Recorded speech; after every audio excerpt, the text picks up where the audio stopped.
How did Diddy go from being a billionaire who once held the key to New York City to wearing a prison jumpsuit and losing over $700 million in the process? His friends are being arrested, his career is finished, and now he's even being targeted in prison. CNN held onto the video of Diddy assaulting Cassie for over 8 years before they actually released it. Is it really just a coincidence that everything started happening at the same time, or is there something more happening behind the scenes? Who was kind of like, we're done with this guy. You're not back. You're threatened to say this. Release the footage, right? So they released the footage. He comes out, issues an apology. While his lawyers accused the government of leaking the tape, it was later admitted as evidence in his trial. Again, January deal. March is raiding his house, Miami and LA. May, here's a video being dropped from CNN, even though they've been sitting on it for 8 years. September 2024, book is released, Kim's Lost Words, which, by the way, there's a lot of speculation with this thing here, so whatever I'm reading is not necessarily 100%. It is there, it is not there. The alias they use on who wrote the book is Sean T. Millwood, which is an alias for Tupac, which is kind of weird. Why would you use that? This book appeared on Amazon, allegedly written by Kim Porter, accused Diddy of abuse misconduct with minors. Porter's children denounced it as fake. Investigators revealed the real author was Chris Todd, who claimed he compiled the book from a mysterious flash drive. Amazon removed the book a month later in October. Diddy predicted everything that was going to happen to him back in 1999. He said that they don't like that he's partying and one day they're going to come arrest him and take everything away. Who is Diddy talking about here? At the time of this interview, Diddy was one of the hottest producers in the industry, and everyone loved his parties. How did he know this was going to happen? They won't even give me a permit for the parties, man. They don't want me to throw the parties no more. But we ain't gonna stop. We gonna keep on having fun, bringing people together from all walks of life. You're gonna hear about my parties. They're gonna be shutting them down. They're gonna probably be arresting me, doing all types of crazy things just because we wanna have a good time. You know, whenever you bring up a different element into people's environment, things that broaden people's horizon, people get intimidated. There's a lot of people out there that feel intimidated by it. It ain't nothing but breaking down racial barriers, breaking down generation barriers. People from all walks of life. Ron Perlman talking to Jay-Z, Jay-Z talking to, you know what I'm saying? It just goes on and on. You know, it's just like people from all walks of life connecting and getting together. There are whispers and rumors in the industry about how Diddy was working with the elites of the industry, and after he refused to do what they wanted him to do, they decided to get rid of him. To get a better sense of just how influential Diddy was before his arrest, just look at how Mayor Eric Adams awarded Diddy the key to the city of New York on September 15th, 2023. This ceremony was held just before the release of his album, The Love Album, Off the Grid. When was the last time the mayor was giving a random producer the key to the city just because they had an album coming up? He already has the keys to some pretty exclusive places, and now Sean Diddy Combs can add New York City to that list. It's Diddy Day in the city. Videos have been playing on the Jumbotron for TSX Broadway, and the crowd waited. Then around 11:30, the doors opened for the mayor and the artist. The bad boy of entertainment is getting the key to the city from the bad boy of politics. I want to thank y'all for this honor and just recognizing me being from New York, giving me the key to the city. Diddy finally has the key to the city. Today's event coincides with the release of his new album, The Love Album, Off the Grid. It's 2020, y'all. Yeah. And it's different than when it was 2016. You know, the game has been elevated. As we can tell, there's no expense being spared. We had a black billionaire's lunch. Diddy was best friends with Mayor Adam, and less than 6 months after he awarded the key to Diddy, Diddy's house was being raided by the feds. That same year, Mayor Adams was indicted on charges of corruption. It wasn't just Diddy who was going down, but everyone around him too. New tonight, Sean Diddy Combs returned his honorary key to the city at the request of Mayor Eric Adams. The Harlem native was awarded the key last September, but returned it on June 10th. Big breaking news tonight. For the first time in the history of New York City, a sitting mayor has been indicted for crimes. ABC News reporting that Mayor Eric Adams has been indicted by a federal grand jury. We do not know yet the exact charges. Federal authorities have been investigating Adams and members of his staff, issuing subpoenas for documents and cell phones. Several members of administration have resigned, some of them also friends of Mayor Adams. Again, Eric Adams, the 110th mayor of New York, has been indicted by a federal grand jury. We'll have the latest online and tonight on Eyewitness News at 11. Diddy is being targeted, and he's being turned into an example. Ice Cube said that he's not surprised with what's happening to Diddy. And to him, it's pretty clear that someone with the ability to pull the trigger is coming after Diddy. Are you surprised at what things are coming out with Diddy at all? Or you're like, you have no idea, it's none of my business, you'll live longer? Is that kind of like the mindset? Surprised. How could you be surprised with anything that happens in hip hop? You know, hip hop is the Wild West. So you're going to have the good, you're going to have the bad, you're going to have the ugly. You think he's being targeted, or some of the stuff he's got, there's credibility on what they're coming after him with the tapes and the feds and raiding his Miami home, his LA home? I believe he's being targeted. You believe he's being targeted? Yeah. I believe, somebody, has the power to pull the trigger to make, this stuff, this domino effect happen. Ice Cube talked about these gatekeepers and elites before, and said that they're the ones controlling Hollywood and guiding careers. He never named anyone, but said, "You know who I am talking about." In a TikTok video, Ice Cube addressed these gatekeepers, directly telling them that they know who they are and what they have done. The video sent shockwaves through social media, with fans and speculating about who he was really calling out. Yo, what's cracking? You know what it is. It's your homeboy Ice Cube. And some of you may not have realized that I'm not part of the club. And a lot of you listening to me right here, right now, you're not part of the club either. And what I realized with the club is what makes them so mad is when you don't want to be a part of their club. That pisses them off. What club am I talking about? I'm talking about the club of gatekeepers that we all got to deal with. You know who they are, and they definitely know who they are. A lot of people would be like, what, who? Come on, man, stop playing. So, ever since I put out the contract with Black America, they've been fucking with me. Here and there, this and that. But it's cool, Diddy was once a part of these same elites that control Hollywood now. Lord Jamar called it the gay mafia. Allegedly, this mafia controls Hollywood like the heads of the crime families, and all of the record companies are all connected to each other. They help each other cover up crimes and abuse people. Shockingly, Lord Jamar thinks that Diddy isn't even the head. There is someone worse on top, and they're the ones controlling everything. Yeah, you got to trademark that. But do you believe hip-hop got a gay mafia? Yes. Do I believe there's people behind the scenes that are homosexuals that are pushing buttons? Yes. And that they want you to be down with their in order to push the button for you? Absolutely. And this is part of it. You just saw one of the gay mafia members. That's who he is. That's who Puffy is. He's one of the members of the mob. He's a mafia member. But he might not be Don Carl. He's not the Godfather. You see? He's not the Godfather. He's one of the heads of the families. You see? We had different families in this fucking thing. We got Bad Boy. We got fucking what do we have? Death Row over here. We have the different we got fucking Arista Records and LaFace. These are the fucking families in the mafia. You dig? Those record companies are like families. This mafia is what caused Diddy's downfall, and allegedly, they're the ones who turned Diddy into a monster.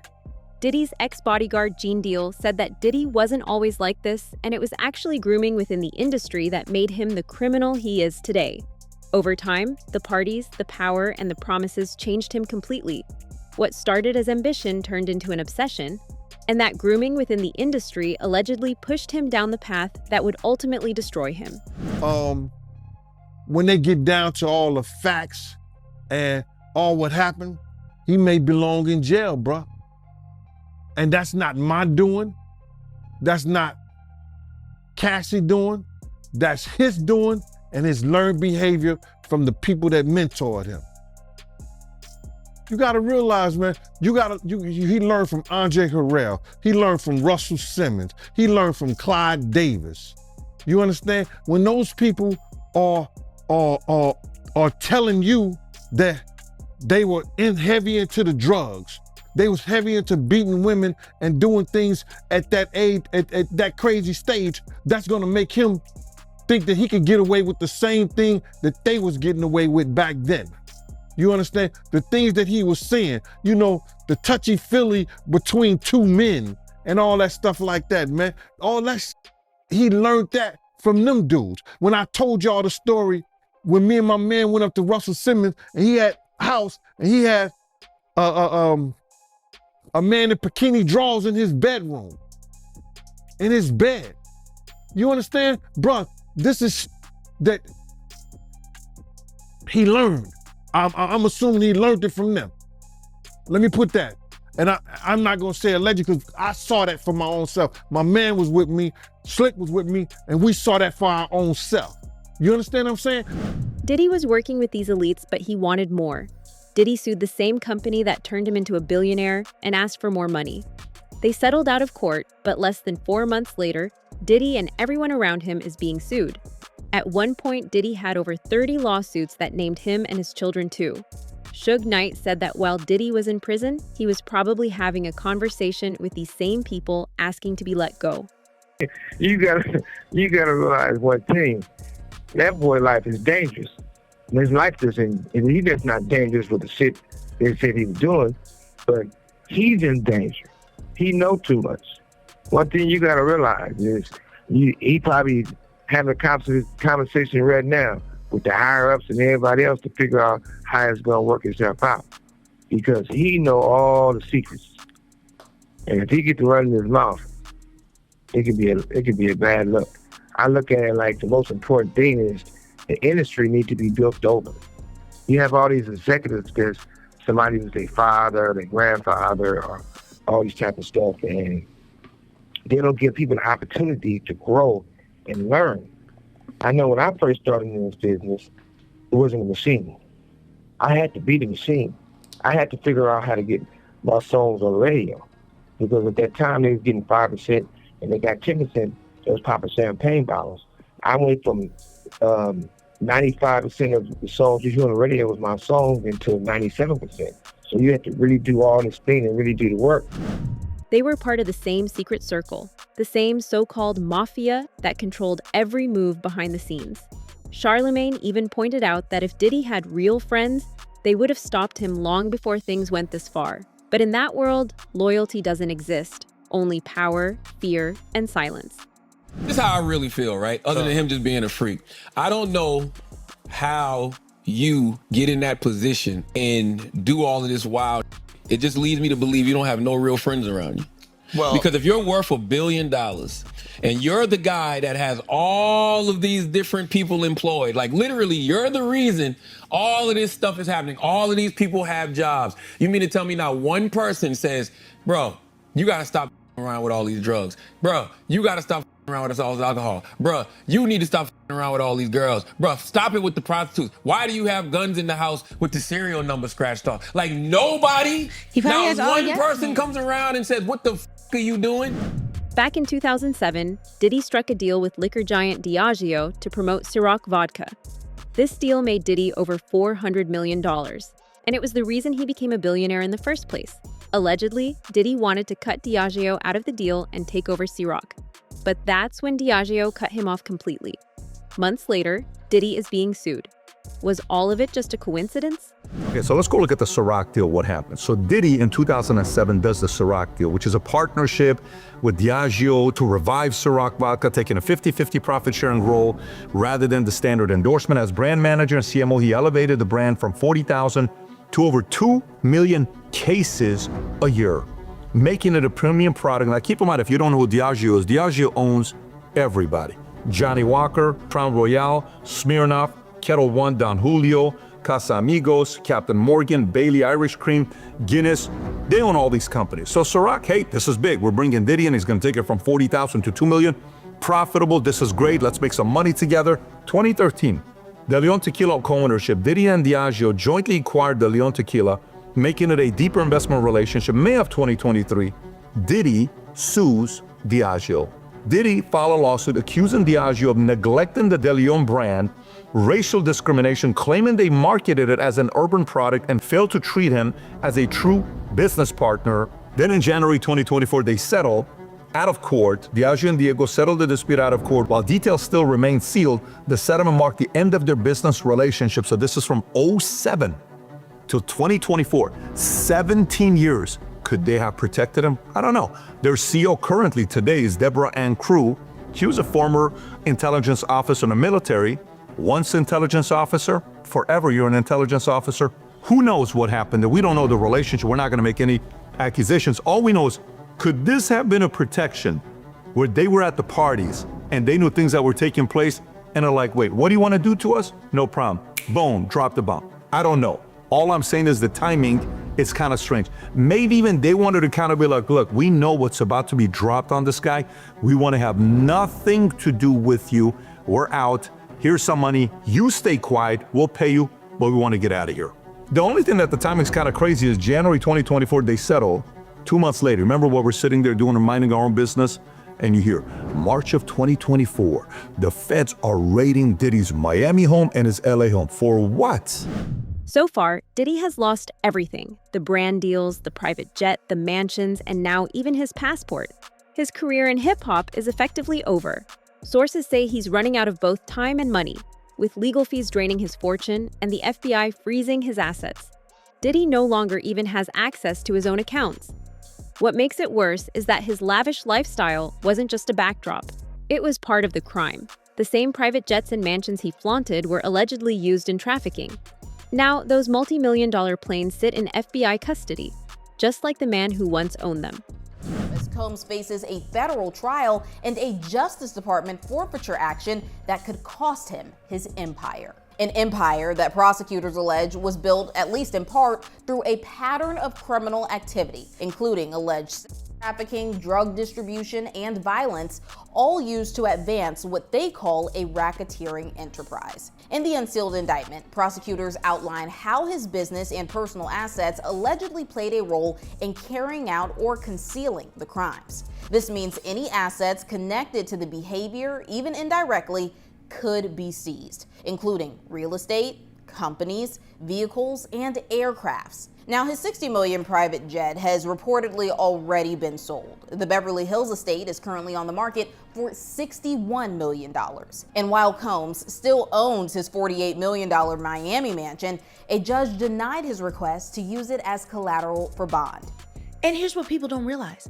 Diddy's not just burning money on defense. His income sources are collapsing one by one, if not already collapsed. Ciroc's parent company, Diageo, dropped him. Quietly, no fanfare, no public fight, just a quiet, chilling severance. Revolt TV is bleeding viewers and advertisers amid backlash over Diddy's involvement. Staff are quitting, execs are jumping ship. He already sold his stake in it, but now that's died. Sean John is a ghost brand, barely sold in department stores, relying on licensing deals that are now being reevaluated. That $400 million fortune is shrinking fast, and Diddy knows it. It's not just the money that Diddy has lost already, but also the legal fees he has to pay.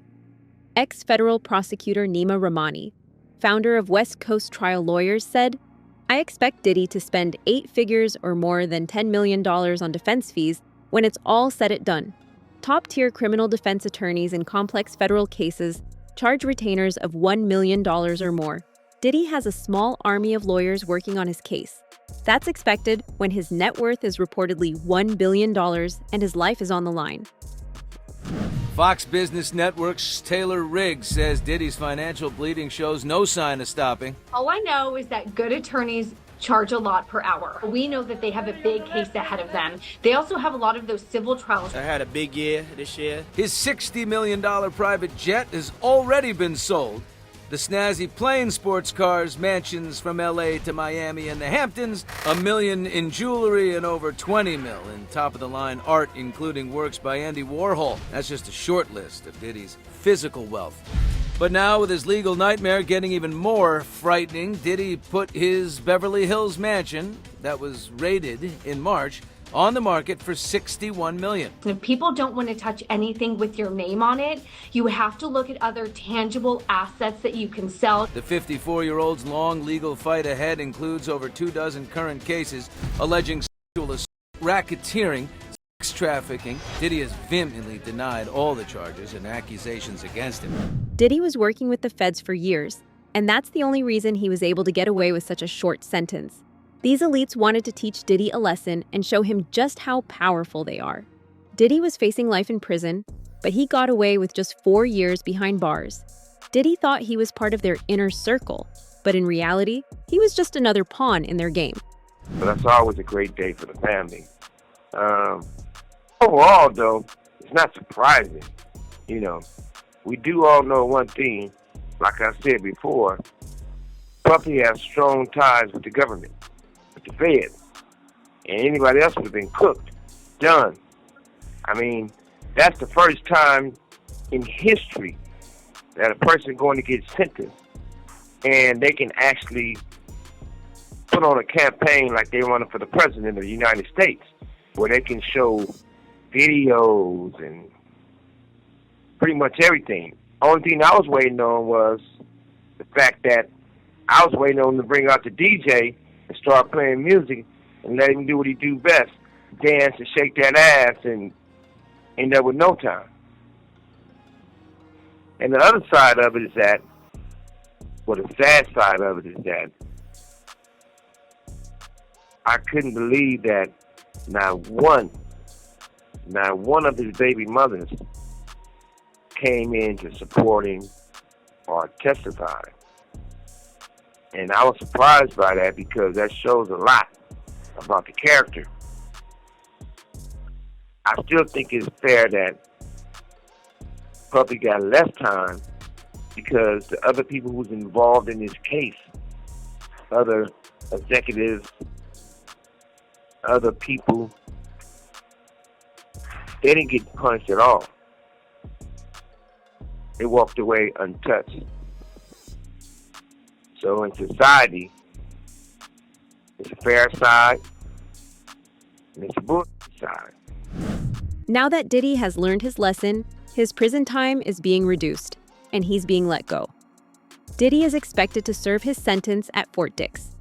Fort Dix is a low-security prison, and if Diddy manages to get in, he will most likely join the drug program here to try and get time off his sentence. Back now with breaking news, and it involves Sean Diddy Combs. His attorney is now requesting that the former or current rap mogul be placed at Fort Dix in New Jersey as a place to serve his prison sentence because of its drug treatment program. His lawyers, in a letter to a judge, said that they want to address his drug abuse issues and maximize family visitation and rehabilitative efforts. They request that the court strongly recommend the Bureau of Prisons that Mr. Combs be placed at that Jersey facility. They're also asking Combs to be placed in the Bureau's most intensive treatment program. Fort Dix is a low-security prison with about 4,000 inmates. It is ultimately, though, up to the Bureau of Prisons to decide where Combs will ultimately serve his time. Diddy has put in his recommendation on what prison he wants sent to, and he's moving very calculated, and I honestly can't say I'm surprised. Diddy's lawyers just put in this motion to the judge asking for a recommendation for Diddy to be sent to a low-security prison, which is Fort Dix in New Jersey. And they highlight that Diddy wants to go to this prison for multiple reasons, but the main reason that they list this prison is because Diddy wants to try to get into RDAP. That is a prison program where you can actually get up to a year off your sentence if you struggled with substance abuse issues. And honestly, this is one of the best programs where you can get a substantial amount of time off of your sentence if you complete the program. But there's also some things that Diddy would have to meet to even get into this program, which I don't think is going to happen. We already know that Diddy is going to shoot his shot as hard as he can to try to get into this program, because already with what Diddy was sentenced and his time served added to that, he's only looking at about 2.5 years in total. If he was able to make it to this program, he could get up to another year off, meaning he'd only sit 1.5 years in prison. The main qualifier for you to be able to get into this program is show that you had a substance abuse issue before these charges came about and even during these charges, which we know Diddy can in fact meet. But there is also other things that go into why he could be disqualified for this program. The Bureau of Prisons is who is going to handle deciding if Diddy is actually eligible for this program. One of the biggest disqualifiers for this program is violence. Bureau of Prisons will review the nature of current and past convictions. A felony that involved actual attempted or threatened use of physical force is a major disqualifier for early release, regardless of the judge's recommendations for this program. Even if Diddy manages to get out early, he still has 5 years of supervised release where he's going to be tested for drugs regularly. Diddy is an addict, and if he slips up, he could go right back to jail. Conditions sound pretty harsh, but they're pretty standard. Things, as you mentioned, like no contact with victims, also no contact with other criminals, no access to firearms, also unsupervised or visits, drop-in visits from probation officers at any time, mandatory employment. So many of these are standard. But what I do think is notable is the addition of required treatment programs. And it's not just one, right? It is domestic violence, but also drug abuse and also mental health. The reason why it's so notable is because we all remember the defense described this as a modern love story. And even though Combs was acquitted of the most egregious charges, it's really a message from the court saying there's really still something that is not right here. There's treatment that is required. There's issues that need to be resolved. Can you tell us a little bit about his living conditions? Because I know that he's currently in Brooklyn, but he's actually asked to be moved to a federal facility.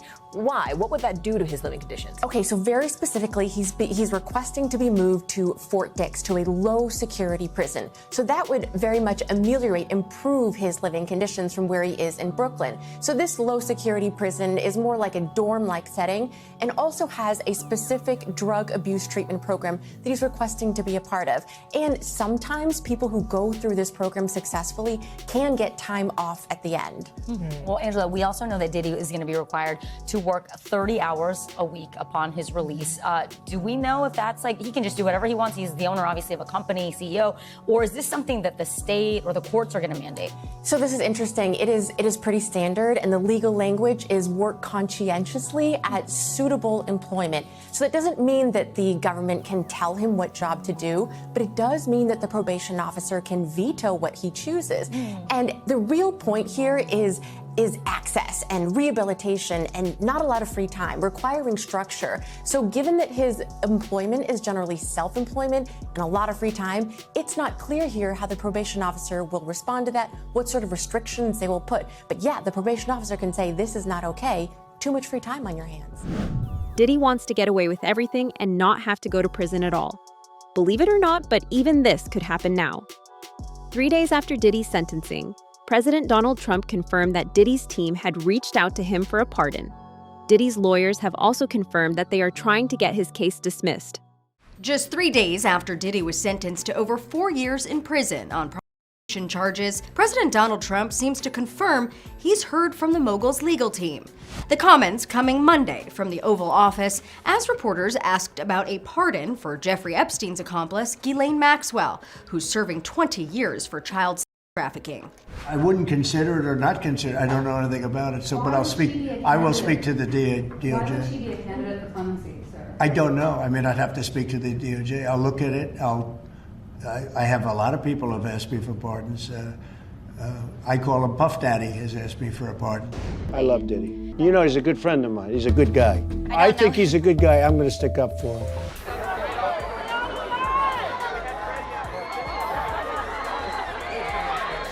Trump and Diddy's ties go all the way back to the late 90s. Diddy was reportedly a guest at the president's 2005 wedding, and they ran in the same social circles. One mogul after another. It's mogul time. It's your boy Diddy. ET's cameras caught them together at this New York charity event in 2008. From corrupt elites and Hollywood gatekeepers to secret alliances and federal investigations, Diddy's rise and fall reads like a cautionary tale about power, loyalty, and the price of ambition. The question remains, in the world Diddy once ruled, is anyone truly safe, or is everyone just one step away from the same fate?